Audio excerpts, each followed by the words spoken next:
got an old slouch hat, got my roll on my shoulder. I'm as free as a breeze, and I'll do as I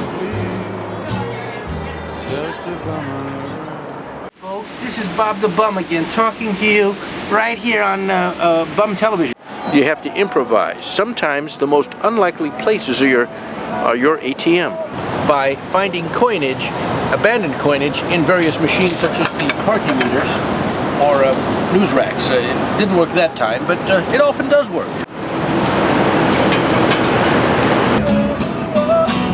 There we go. Look at that. What do you got? A quarter. Quarter? Please don't tell the IRS. What I want to show you is you put the paper money in your glove, because what happens is the crackheads, they love paper money and they're generally too lazy to steal coins. They don't like coins. See, the dope man only takes paper. You understand? A bum is only as good as his spot, and his spot's only as good as his method of collection. Now this is my glass jar that I developed. It's got some orange tape here, so people don't necessarily walk into it, although it could break. And you put a little bit of what I call the cheese, some money, so people can see it. So what I do is, I've been collecting the foreign coins, and generally I fill this up with foreign coins, or just less than $1 or so of change in pennies, and then people put their money in here, and then I'll turn it around, and then you see where it says bless you again. You've seen bums sitting on the ground on the sidewalk, and that can be very, very difficult on your posterior if you don't have enough fat, such as yours truly. And well, what I do is I put a special plastic box under me, and I found that what you need to do is you need to also secure your box with a bicycle lock. In New York City, as well as in other cities like Chicago, San Francisco, Los Angeles, a prop in homeless jargon means generally something to make it look like you're really doing something, such as if you're in a Pret a Manger or a Starbucks or somewhere else, you get one of their cups that's empty and you set it there, and that gives you an entry fee, because that's your prop. Yeah, well, I'm looking for my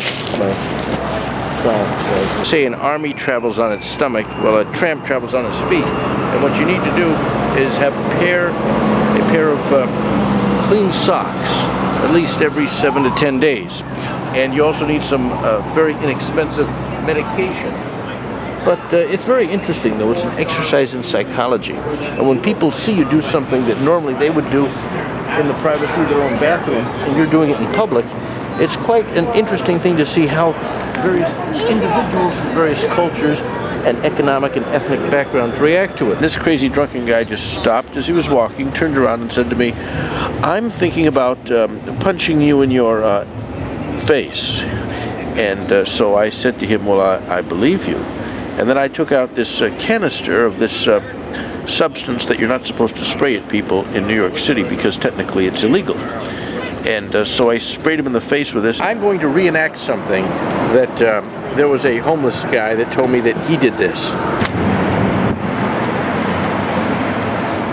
Hello, operator. Merry Christmas. I know it's not your job, but I just don't have anybody to say Merry Christmas to, so I just wanted to speak to you. The same to you, operator. Well, here's a canvas bag that I got actually last night. One of my friends, a couple in fact, that's living on the street, the lady gave me a brand new bag because the bag I had before, some denizens of the subway, while I had gnawed it off, you know, those caffeine pills don't work all night. They had tried to cut the zipper, and my bag opened up a little bit, so they slipped my bag. And they also tried to cut off the handle too, and I had sewed a little bit of that up, you know. I don't like to let them go, you know, throw them out. I like to fight with the people who try to destroy them and keep the bag as long as I can.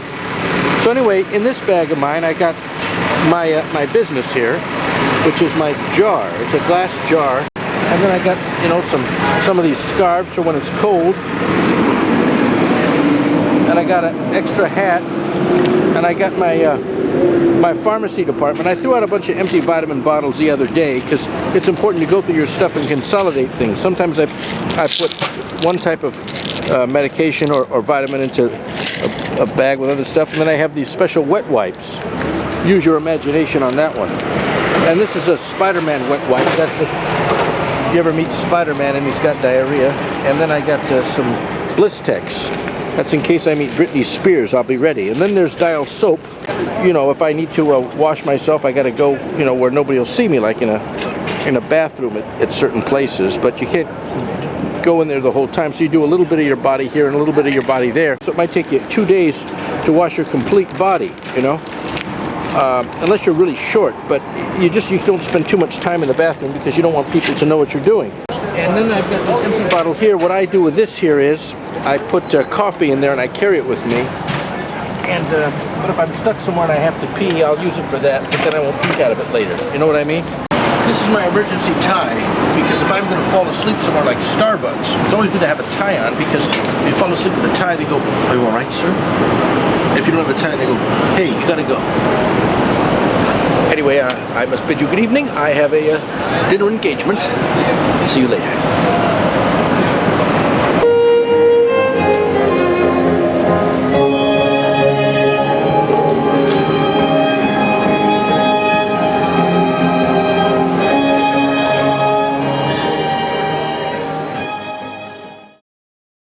Got an old slouch hat,